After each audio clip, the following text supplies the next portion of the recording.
मित्रांनो नमस्कार. आज अत्यंत महत्त्वाचा चॅप्टर आहे कॅल्क्युलसचा इंटिग्रेशन हा पाहायचा आहे. या चॅप्टरचे जवळपास 3 चॅप्टर तुम्हाला शिकायचे आहेत. 3 भाग केलेत. एक आहे इनडेफिनेट इंटिग्रल, दुसरा आहे डेफिनेट इंटिग्रल किंवा इंटिग्रेशन, आणि तिसरा आहे याचा ॲप्लिकेशन ऑफ इंटिग्रेशन. याच्यावर लक्षात आलं असेल तुमच्या की हा अत्यंत महत्त्वाचा पार्ट आहे. आणि हा कॅल्क्युलसचे जेवढे चॅप्टर आहेत, लिमिट, कंटिन्युटी, डेरिव्हेटिव्ह, इंटिग्रेशन, अत्यंत महत्त्वाचे आहेत. फिजिक्स त्याचा पार्ट, काही केमिस्ट्रीमधला काही पार्ट आहेत, आणि मॅथमॅटिक्समध्ये तर आहेच आहे, राईट. त्यामुळे हे चॅप्टर जितके चांगले करता येईल, कारण जसं आपण 4 प्रोसेस शिकलो होतो, operation, addition, subtraction, multiplication, division, right. हे 4ही ऑपरेशन फंडामेंटल जसे आपण शिकलो तसे हे 4ही ऑपरेशन मला परफेक्ट येणं गरजेचं आहे. लिमिट, कंटिन्युटी, डेरिव्हेटिव्ह आणि इंटिग्रेशन. यामध्ये डेरिव्हेटिव्ह आणि इंटिग्रेशन हे एकमेकाचे अपोजिट आहेत.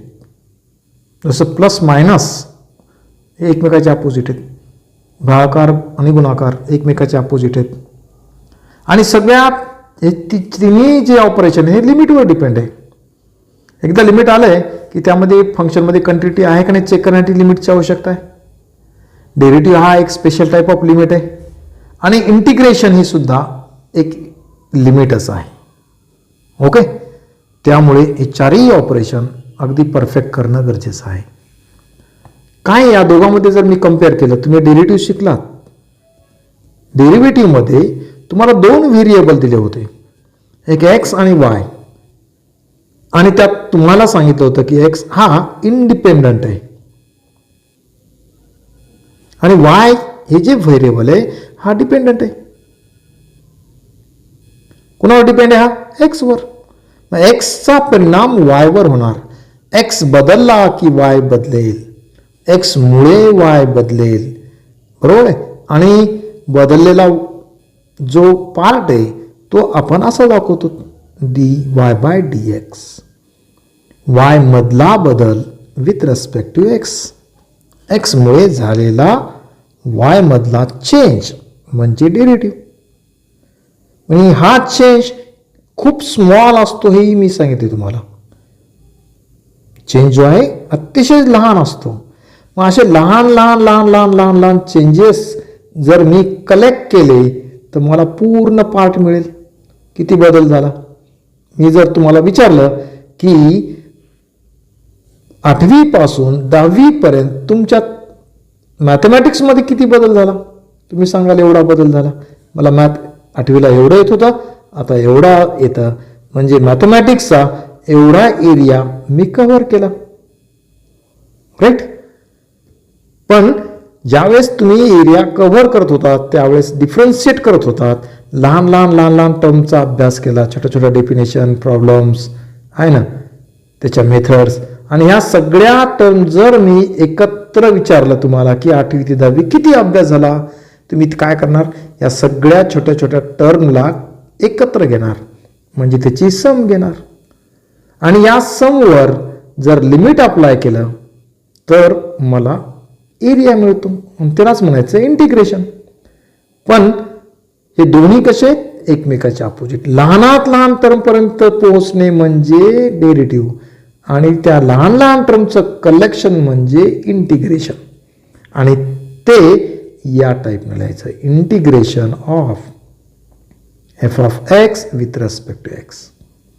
आता यामध्ये फक्त एक आणि एकच व्हेरिएबल असते. डेरिव्हेटिव्हमध्ये 2 व्हेरिएबल असतात. याचा अर्थ काय? इथं हे फंक्शन आहे, ही इमेज आहे, तुम्हाला माहिती आहे की हा ग्राफ आहे, आणि याचा जर ग्राफ काढला तर y is equal to f of x असा काहीतरी येईल, आणि विथ रेस्पेक्ट टू एक्स म्हणजे एक्स ॲक्सिस. आता below this graph above the x axis हा जो एरिया आहे किती कव्हर झाला, हा एरिया काढणे म्हणजे इंटिग्रेशन. लक्षात आलं का? पण या ठिकाणी एरिया काढायला होतो आपण, पण कुणाचा काढायला त्याच्याकडे नीट ऑब्झर्व करा. एका इरेग्युलर शेपचा एरिया काढायला तुम्ही. रेग्युलर शेप आहे कायचा? जर याच्यासारखा स्क्वेअर असता तर पटकन तुम्ही काढला असता. साईड माहिती, साईडचा square is a area. Rectangle जर दिला असेल तर रेक्टँगलचा फॉर्म्युला माहिती आहे तुम्हाला, एक्स इंटू वाय. सर्कल जर दिलं तर एरिया तुम्हाला माहिती आहे. म्हणजे परफेक्ट शेप असेल तर प्रॉब्लेम नाही, पण परफेक्ट शेप नसेल तर एरिया किती येईल? मग हे इंटिग्रेशन तुम्ही 8वीला एकदा काढलं होतं. 8वीला तुम्हाला एक ग्राफ पेपर दिला होता, एक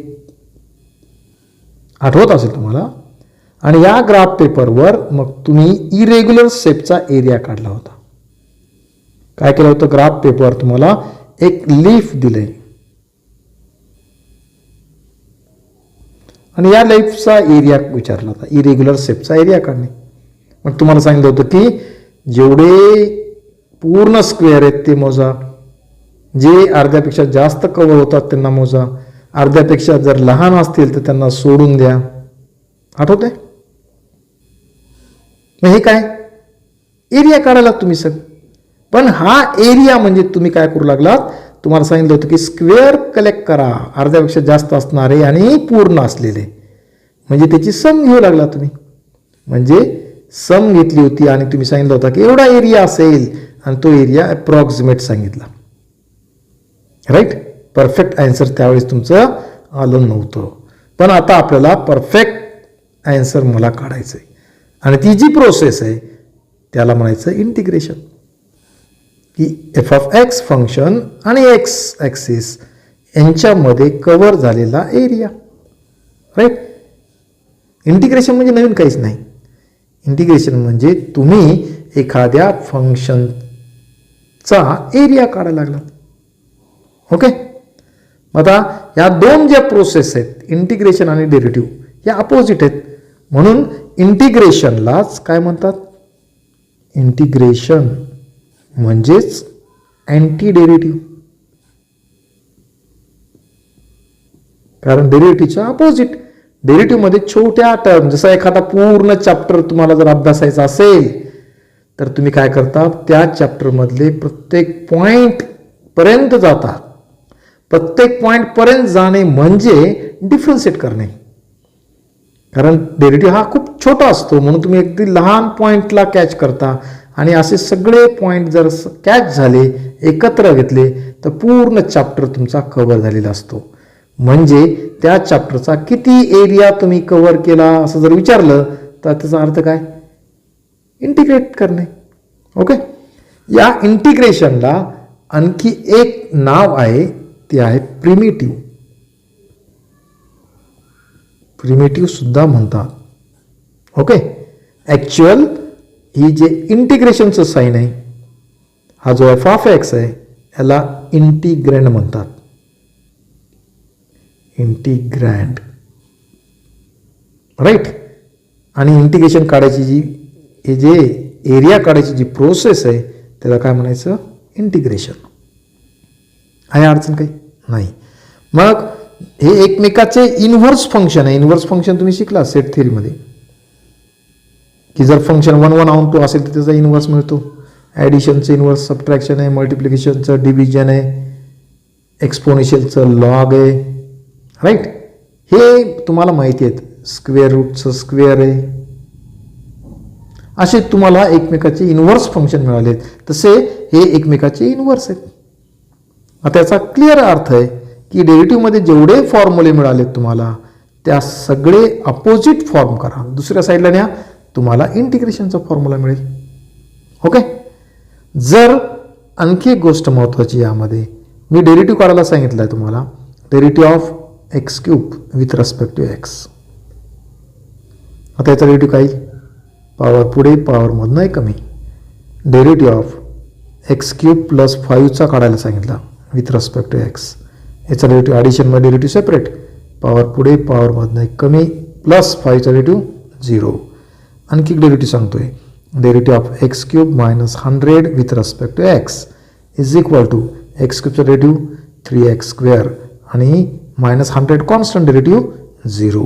असे किती डेरिव्हेटिव्ह घेतले तरी सगळ्यांचा डेरिव्हेटिव्ह 3x² येईल. x³ प्लस काहीतरी घ्यायलो मी. आता मी तुम्हाला काय सांगितले, इंटिग्रेशन आणि डेरिव्हेटिव्ह अपोजिट आहेत. तर हा डेरिव्हेटिव्ह मी राईट साईडला नेतो. काय तयार होते याचा, इंटिग्रेशन तयार होईल. डेरिव्हेटिव्ह काय करायला मी राईटला नेलं. जसं प्लस होता, हा प्लस जर या साईडला गेला तुम्हाला सांगितलं मायनस होणार, कारण प्लस मायनस एकमेकाचे इनवर्स. ओके, मग इथे जर मी हा डेरिव्हेटिव्ह राईटला नेला तर मला या ठिकाणी याचं इंटिग्रेशन मिळेल. आणि जर हा डेरिव्हेटिव्ह मी राईटला नेला तर इकडे गेल्यानंतर इंटिग्रेशन होईल. आता पहा बरं, राईट साईडला एकच फंक्शन आहे 3x² with respect to x, 3x² with respect to x. तर याचं इंटिग्रेशन काय मिळालं मला, 3x³. यावेळेस काय मिळालं, x³ + 5. यावेळेस x³ - 100. म्हणजे प्रत्येक वेळेस मला x³ तर मिळाला आहे, पण पुढच्या टर्ममध्ये फरक पडायला आहे. इथं काहीच नाही, याचा अर्थ 0 आहे. इथे 5 आहे, इथे -100 आहे. यायला का लक्षात. म्हणजे ज्या वेळेस तुम्ही इंटिग्रेशन काढता, हे इंटिग्रेशन कुणाचं आहे, x³ आहे. हे तर 100%. पण पुढे काय यायला लागले, प्लस काहीतरी यायला लागले. आणि काहीतरी म्हणजे इथे कॉन्स्टंट आहे. हा कॉन्स्टंट इथं c म्हणून वापरायचा. आलं का लक्षात. ज्या ज्या वेळेस तुम्ही एखाद्या फंक्शनचं इंटिग्रेशन काढता त्यावेळेस इंटिग्रेशन प्लस कॉन्स्टंट वापरायचा, आणि याला म्हणतात कॉन्स्टंट ऑफ इंटिग्रेशन. ओके, तुम्हाला एक जुनी गोष्ट माहीत असेल की अकबराने बिरबलाला विचारलं होतं, काय विचारलं होतं, की आपल्या राज्यामध्ये कावळे किती. मग त्यानं काहीतरी सांगितलं होतं आकडा की 1,52,455. राईट. आता एवढे कावळे आहेत म्हणल्यानंतर आता बिरबलाने सांगितलेला आकडा करेक्ट होता का, 100% करेक्ट आहे म्हणला. मग राजा म्हणला मग याच्यात जर जास्त कावळे आले असतील तर, जास्त कावळे असतील तर बाहेरच्या राज्यातले आपल्याकडे आलेले. आणि जर अकबर म्हणला याच्यात जर कमी निघाले तर, बिरबल म्हणतो याच्यातले कावळे आपले बाहेर गेल्यामुळं काउंट झाले नाही. याचा अर्थ जेव्हा तुम्ही एखादा एरिया सांगायला लागलात, इनडेफिनेट एरिया आहे, माहीत नाही 100% आहे ना, त्यावेळेस मला एक आकडा सांगून +c लिहिता येते. राईट. आता मात्र त्याचं आन्सर परफेक्ट झालं. हे c काय, c ही टर्म याला ॲडजस्ट करण्यासाठी वापरलेली.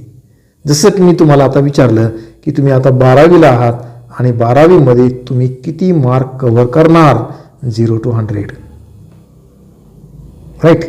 किती % मार्क मिळणार. मग तुम्ही काय करणार सांगणार, अजून तर एक्झाम झालं नाही, पण तुम्हाला आन्सर अप्रॉक्सिमेट सांगता येते. किती एरिया कव्हर होईल, 80 + c. मला 80% पडणार. आणि समजा 70% पडले तर c ची व्हॅल्यू -10 म्हणा, कारण 80 - 10 is 70. करेक्ट सांगितलं नाही तुम्ही. तुम्हाला जर मार्क पडले 82% तर हा 80 + हा 2. ह्याला का लक्षात. म्हणजे जेव्हा आपण एरिया सांगतो त्यावेळेस हा जो एरिया आहे हा एरिया अप्रॉक्सिमेट असतो. काय कारण आहे, कारण आपण आता हे कुठे वापरायला लागलो, इनडेफिनेट मध्ये. लक्षात, इनडेफिनेट इंटिग्रेशन. आता दोघांमध्ये काय फरक आहे, डेफिनेट इंटिग्रेशन आणि indefinite integration.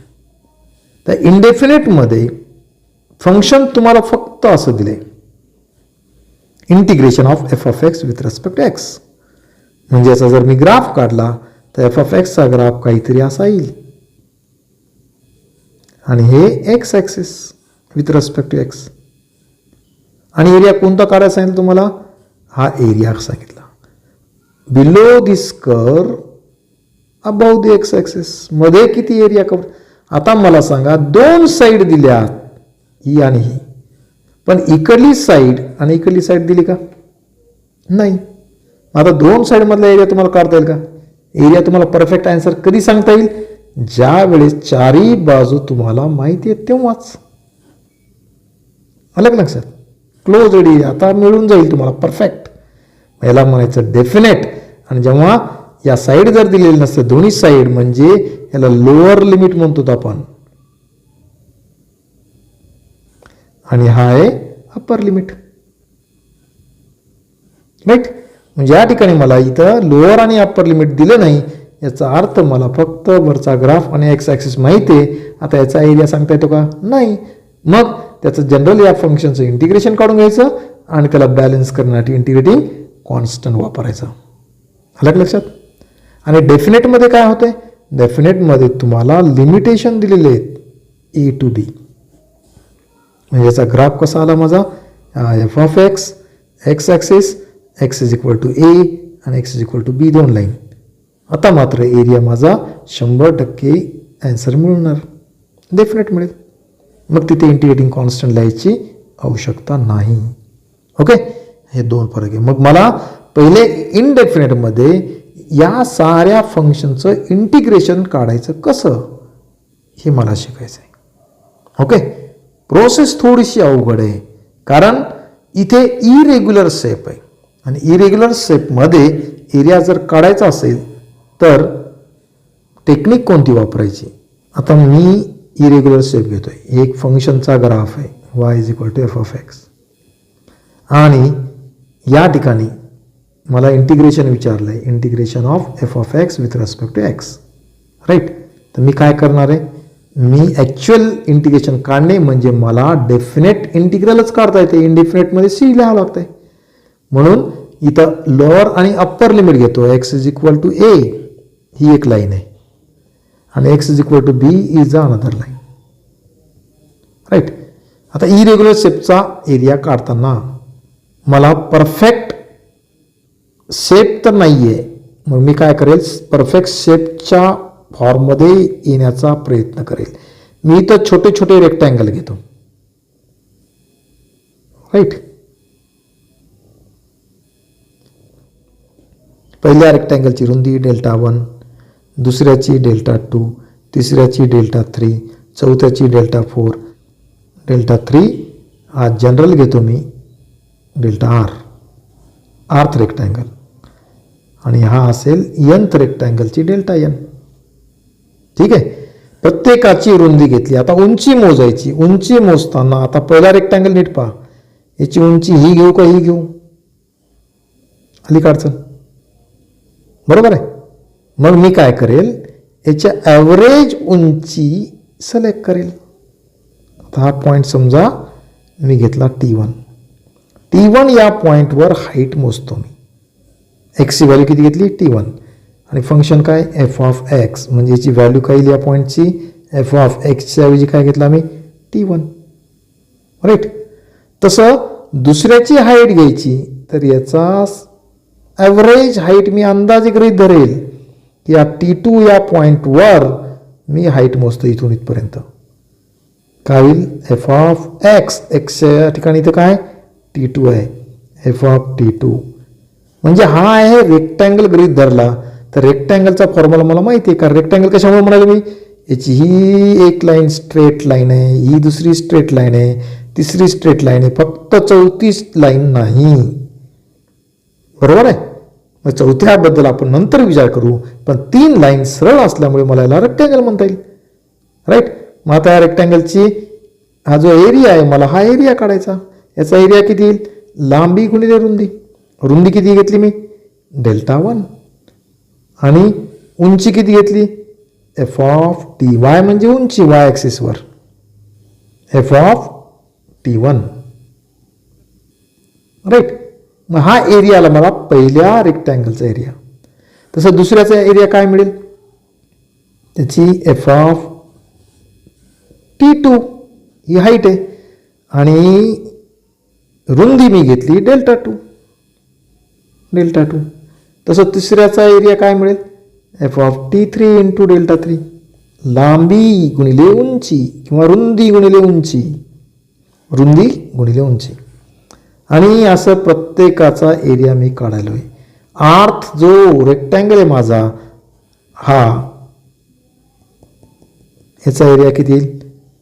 At point T R या पॉईंटला हाईट मिळाली माझी f of t r, f of t r into delta r and so on. मी किती रेक्टँगल तयार केले?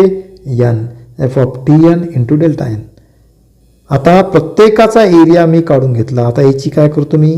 बेरीज करतो. सगळ्या एरिया मिळाला आहे त्याची सम घेतो. सम किती येईल? Addition and so on. बरोबर आहे.